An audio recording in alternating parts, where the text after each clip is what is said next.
That man's funny. I was just about to say, just going off what Erinn was saying, you got to be confident, but at the same time, you got to be humble. So you got to know that balance. You know what I'm saying? You got to know your value, and that comes with being confident, but at the same time, being humble. Um, it's just something inside you. You got to know, like, all right, now you asking for too much. You know what I'm saying? I think it's just something you have to know and realize and stay true to yourself. That's all I really have on that. Yeah, I think the key to Erinn's story is she understood her leverage point, right? Right. So she understood what Def Jam was trying to get, the value that they were trying to get it at, and she realized that this, because she realized that the song was already promised. She was like, she knew like, oh, they need us at this point right now. Mm-hmm. As an artist, you got to kind of realize when you're in a situation where you're being needed, or your content is needed, or your content is justified. Like if you put out a single and it goes crazy and a label wants to buy it, or you know what I mean, or so they don't even understand this part too. Erinn, this might be something we need to elaborate on too. Like sometimes a label will want to sign you off of a song, right? Because they basically, because they want to own the song. So they could cut you some type of deal, call it a deal, but really all they try to do is get the song, right? So you got to understand the leverage point, like, oh, they're trying to get this song for me. That's when you realize like what it is you're bringing to the table. Like you realize what your value is. Like, okay, so if they're trying to get this, I need to make sure that I'm protected in this area. I need to make sure that if they're taking this song, then I need to make sure they're going to push it crazy. So I have to always get a cut of it. I don't want to just front end sell it. Like they might be like, yo, we'll give you 10K for this song. That'll be like an advance on the deal. Well, you're gonna be like, well, if they're giving me an advance on the deal for this song, it's because they really want this song.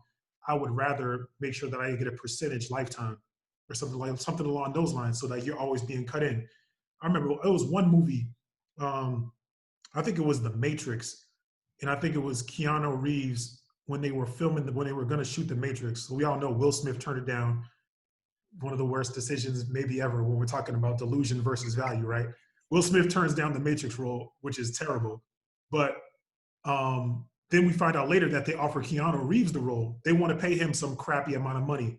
He read the script. He's like, yo, I think this is going to be amazing. And instead of just taking the front end, I believe he takes a lifetime percentage of what the Matrix is going to make. So the Matrix ends up being, at least part one, ends up being one of the biggest movie releases like of all time. It's my favorite movie ever. It's my favorite movie ever.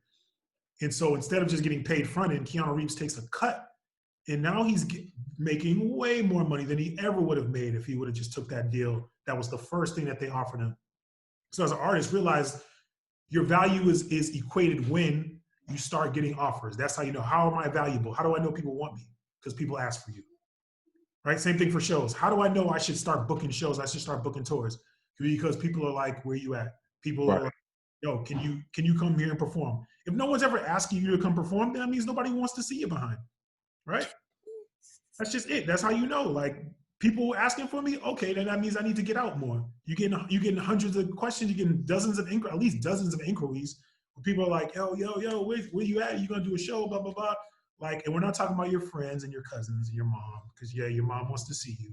But we want to know, like, when the streets start clamoring for you, that's how you know you need to be. That's why you know you need to start touring. That's how you know you need to start booking. When you're getting engagement, you can't book a tour with 0 requests. If no one's requesting you should not be trying to book a tour because nobody's checking for you.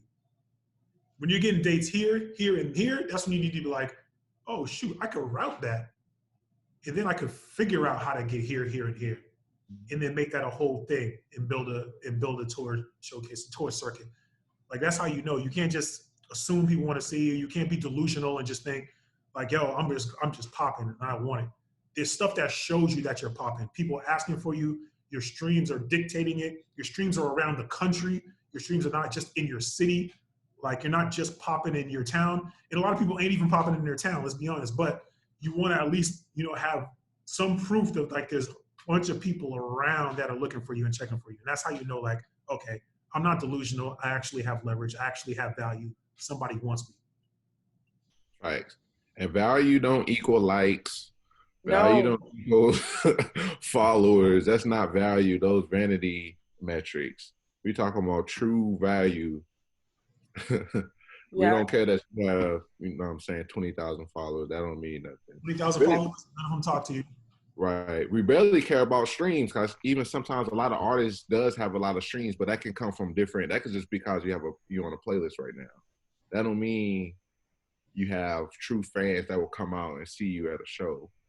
Like we try. Or in that region, like your streams could be spread. Like we talked about this a little bit last time.